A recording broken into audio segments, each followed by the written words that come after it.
Kali ini kami akan menjelaskan apa aja yang dibutuhkan untuk pengurusan sertifikasi layak fungsi ya di tahun 2023 ini. Apa aja yang harus disiapkan untuk owner ini sebagai berikut. Ini saya jelaskan satu persatu ya, hal-hal yang perlu disiapkan untuk mempersiapkan pengurusan sertifikat layak fungsi bangunan gedung ya. Ini untuk bangunan ada beberapa yang di poin di bawah ini kayak UKL, UPL, AMDAL ini tidak difungsikan untuk bangunan sederhana ya. Nanti akan saya jelaskan satu persatu. Ini di poin A ini kan identitas direktur, direktur utama dan email. Ini untuk badan usaha yang PT atau CV nanti bisa dilampirkan direkturnya, KTP dan NPWP dan email, kop surat, CV dan nomor telepon kantor. Untuk email ini karena kita nanti untuk penguploadan di sistem online kami di SIMPG nya yang didaftarkan adalah email perusahaannya. Ini wajib memberikan email. Kalau tidak diizinkan nanti menggunakan email dari kami juga bisa. Sertifikat tanah, akta jual beli tanah, kalau memang sertifikatnya belum ada, ini HJB juga nggak apa-apa dilampirkan. SPP TPBB terakhir, bukti pajak juga terakhir ya. Biasanya ada beberapa tahun sebelumnya masih disimpan. Yang dibutuhkan yang terakhir aja ya, yang menyebutkan dengan luasan tanah yang sudah dibayarkan PBB dan bangunannya ini sudah dijelaskan di SPPT. Akta pendirian badan, perubahan PT dan CV nya ini bisa dikirimkan dari awal, nggak apa-apa, awal pendirian badan usaha, atau kalau ada perubahan kepemilikan saham atau lokasi itu bisa dilampirkan semua. Akta sewa apabila sewa, ini akta sewa apabila sewa ya, ini misalnya bangunannya sewa ataupun tanahnya sewa, ini nanti dilampirkan di akta sewa ini. Izin mendirikan bangunan IMB, ini jika sudah mempunyai IMB. Jika belum, nanti bisa didaftarkan di SIMPG nya ikut PPG, persetujuan bangunan gedung. Ini jika sudah punya IMB, surat keterangan retribusi, SKR, ini bukti bahwa sudah melakukan izin mendirikan bangunan, pastinya SKR-nya sudah ada, bukti bayar retribusi, lampiran, gambar IMB ya. Ini gambar lampiran IMB ini harus sinkron dengan izin mendirikan bangunan ya, di poin E ini. Ini nanti bisa dilihat luasan gambar sama retribusi yang dibayarkan. Ini F ini nomor induk berusaha, ini OSS RBA ya, yang sudah hijrah ke OSS RBA, izin pemanfaatan ruang, IPR, ini surat keterangan informasi ruang, SKIR dari sistem atau manual, tidak apa-apa. Ini IPR ini tentang ketentuan tata ruangnya dan peruntukan ya, semua diatur di situ. Nanti kita mintanya kalau belum punya bisa minta ke dinas PUPR tata ruang. Nanti di situ akan disebutkan bahwasannya lokasi tersebut memiliki dasar bangunan berapa persen, luas bangunan berapa persen, dan RTH-nya berapa persen. Jadi acuannya di situ. Ini untuk meminimalisir bahwasanya pembangunan itu tidak melanggar ya. Kadang kan ada area tertentu yang memang daerah rawan banjir, itu daerah hijau, otomatis tidak bisa dilakukan pembangunan karena cohesion dasar bangunnya 0%. Jadi ini wajib dilampirkan. Nanti kalau belum punya IPR atau SKIR nanti bisa diurus di dinas tata ruang pekerjaan umum. Biasanya setiap daerah memang beda untuk daerah-daerah tiap kota.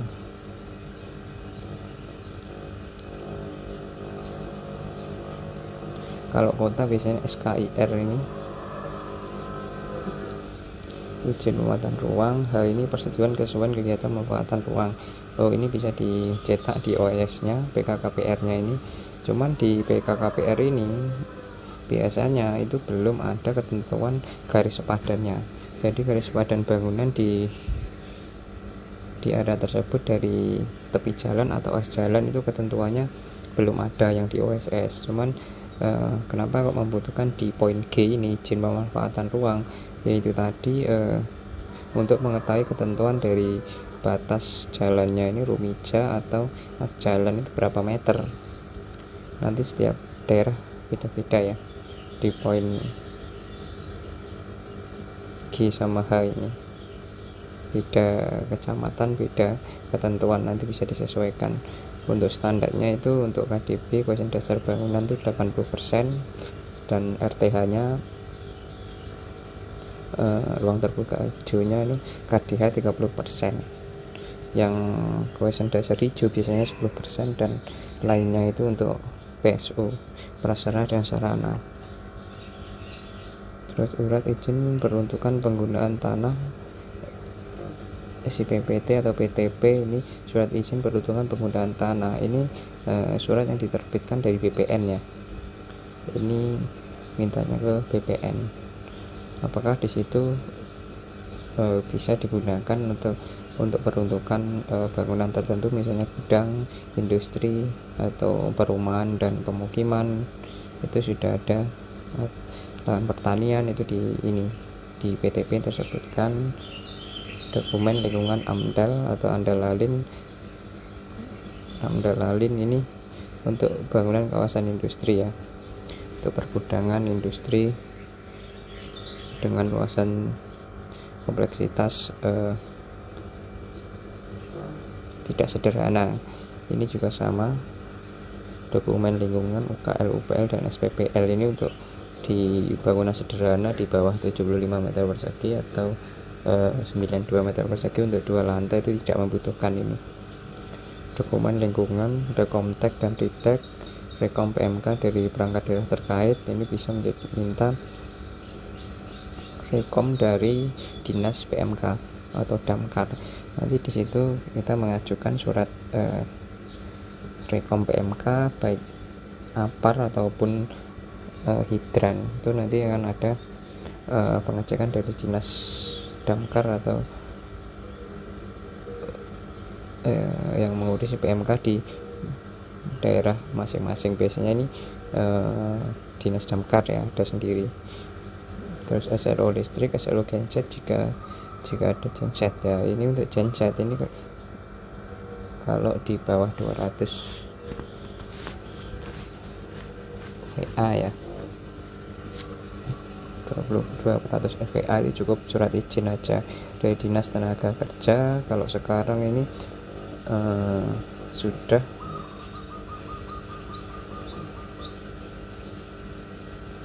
menjadi satu di dinas trans provinsi. Kalau SLO ini genset ini, kalau dari dinas tenaga kerja kami terakhir kemarin sudah tidak bisa, harus ngurus ke dinas trans di yang provinsi.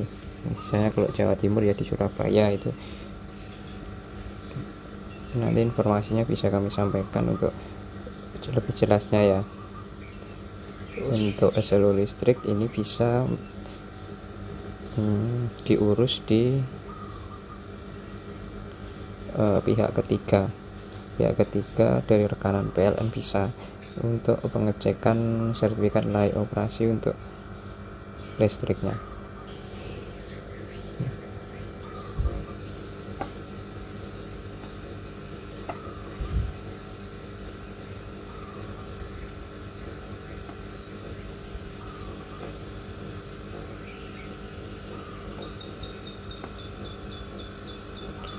Terus rekom penangkal petir. Sama ini jika di Dinas Tenaga Kerja atau Dinas Jatim, laporan pengawasan berkala ini untuk rekom penangkal petir. Sama ini biasanya tiap tahun ya, penangkal petir ada laporan berkala. Rekom genset laporan pengawasan berkala ini juga ada, cuman kalau SLO ini biasanya lebih lama. Ini jangkaan waktunya ini biasanya setelah kita urus terbit itu 30 tahun. SLO genset ini sekitar 5 tahun masa aktifnya surat rekomendasi layak operasi. Surat rekom genset, izin pembuangan air limbah, ini IPAL ya, untuk industri yang menghasilkan limbah. IPAL yang limbah cair, SRO limbah jika membersihkan limbah cair. Laporan uji limbah ini bisa dari lab yang sudah mempunyai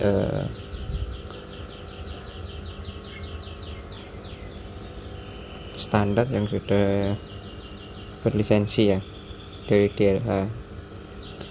Uji limbah ini pihak ketiga bisa dari Dinas Lingkungan Hidup juga bisa misalnya.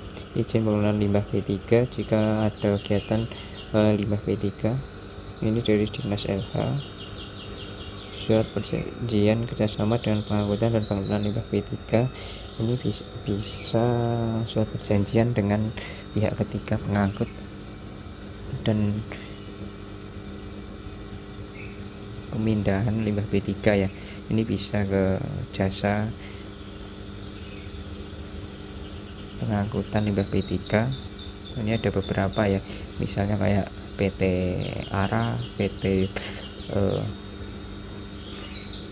Restu Ibu itu juga ada beberapa, memang banyak ini kalau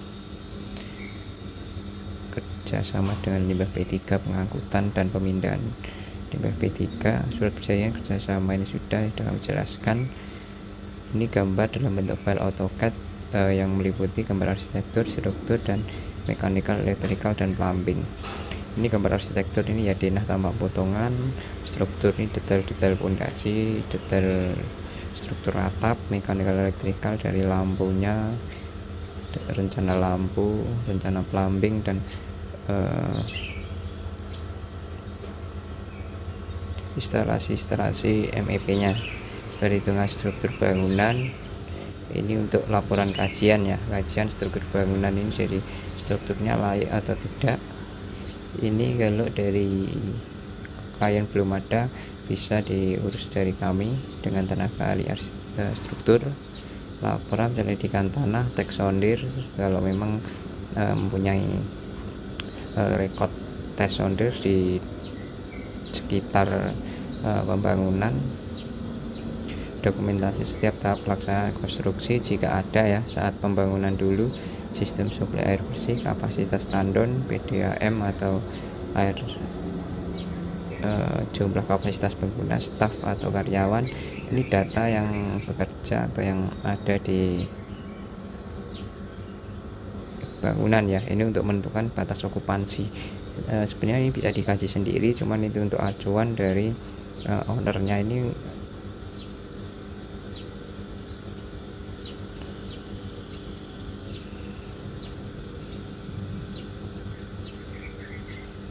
karyawannya berapa, ini untuk menentukan batas okupansi. Nanti memang tertulis di plakatnya.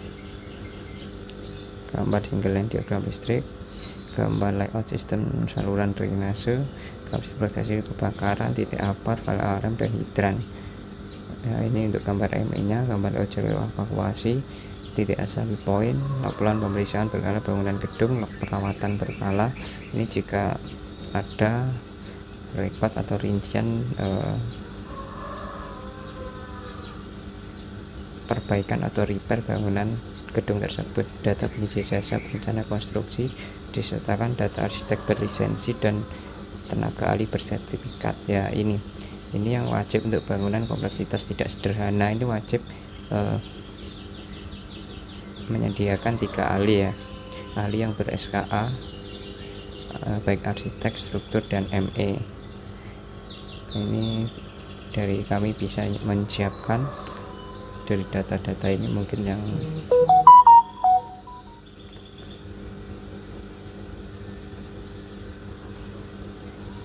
sudah apa nanti di checklist saja ya. Baik, terima kasih.